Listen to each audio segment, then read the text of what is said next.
अस्सलाम वालेकुम। मां कभी सुरयो अॼु असां पढ़ी रहिया आहियूं स्विच केस कंडीशन। जावा में स्विच केस कंडीशन हिकु स्टेटमेंट आहे जेका कोड जे ब्लॉक खे एग्जीक्यूट कंदी आहे। इहा हिकु इफ एल्स स्टेटमेंट वांगुरु हूंदी आहे, पर इन खां थोरी मुख़्तलिफ़ हूंदी आहे, इन खां थोरी सुहिणी लॻंदी आहे। सो हलो त अॻिते हलूं। हिते मां हिकु मेंशन कयो आहे कोड सेंटेंस जो।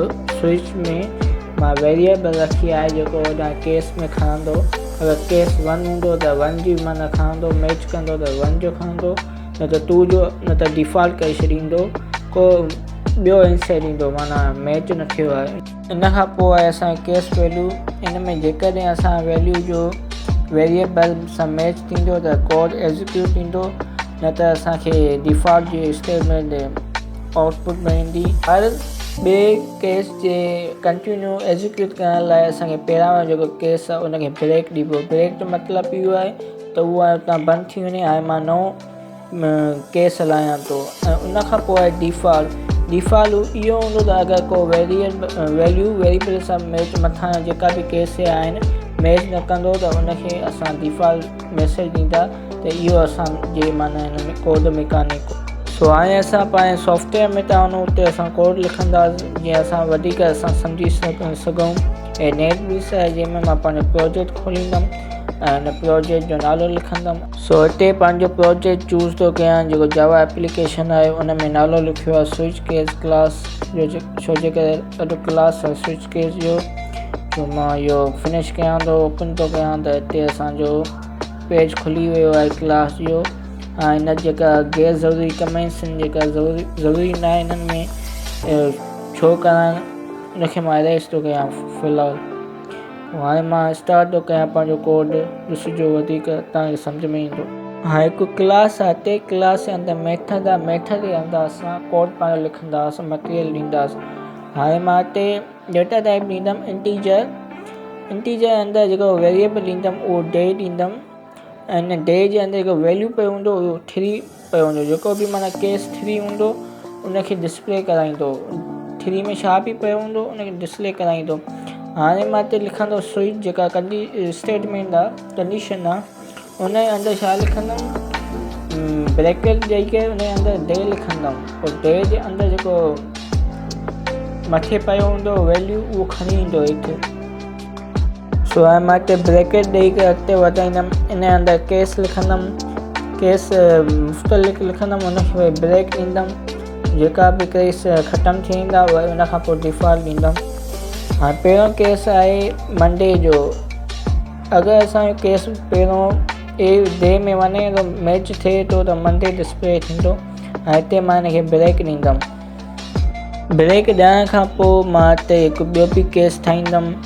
इन सॼे खे कॉपी करे पेस्ट कंदुमि। फस्ट केस 1 खे 6 चकर पेस्ट कंदुमि, पोइ इनखे अपडेट कंदुमि।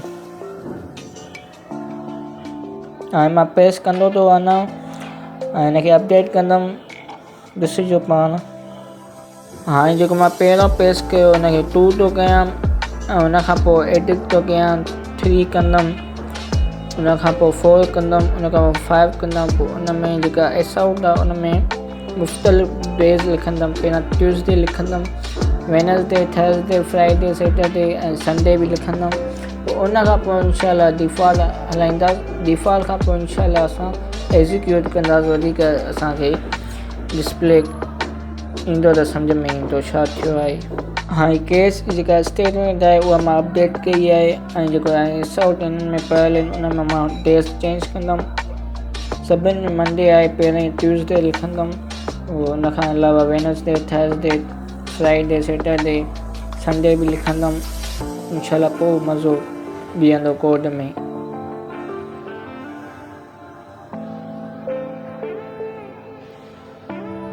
सो हाणे ॿ बचा आहिनि, सैटरडे ऐं संडे। इनखे बि एडिट कयां थो, संडे खे बि एडिट कयां थो। पोइ इंशाल्लाह डिफॉल्ट हलाईंदासीं, पोइ एग्जीक्यूट कंदासीं कोड खे फाइनली इंशाल्लाह।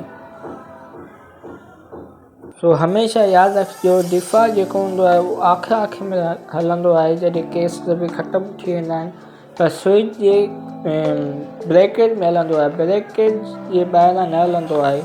हाणे हिते मां लिखां थो डिफॉल्ट स्पेलिंग थो हिकिड़ो त करेक्ट थो कयां, उन खां पोइ एस आउट थो लिखां इनवैलिड मैसेज, माना को इहो जेको तव्हां लिखियो आहे इहो इन केसिस में इन वेरिएंट में मैच ई नथो थिए। सो हिते लिखण खां पोइ मां डिफॉल्ट जी स्पेलिंग सही कंदुमि, उन खां पोइ एग्जीक्यूट कंदुमि, पोइ तव्हां कोड जी मज़ो ॾिसो। कोड में हमेशह नंढियूं इहे ग़लतियूं ईंदियूं आहिनि, पोइ असां परेशान थींदा आहियूं, पर असां परेशान न थियणु घुरिजे, असांखे हल करणु घुरिजे। हिते हाणे असां हल कयो आहे, सॼो कोड हाणे साफ़ु आहे, सुठो डिसिप्लिन सां लिखियो आहे।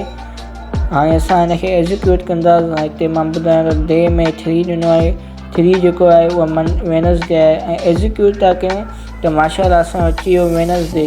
माना इहो आउटपुट हुयो त माना को असां माना मथां वेरिएबल में फलाणो ॾियूं था नंबर त उहो खणी अचु, इहो ई न कोड जो मतिलबु हुयो। ऐं इहा ई माना डेफिनेशन आहे स्विच केस जी, स्टेटमेंट ईंदो आहे। उमेदु आहे त इहो तव्हांखे सम्झ में अची वियो हूंदो। तमामु सुठो सुहिणो इहो टॉपिक आहे जेको मां तव्हांखे पढ़ायो आहे।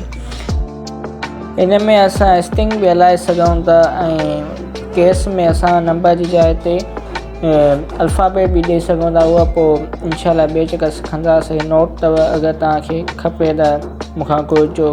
अल्लाह हाफ़िज़।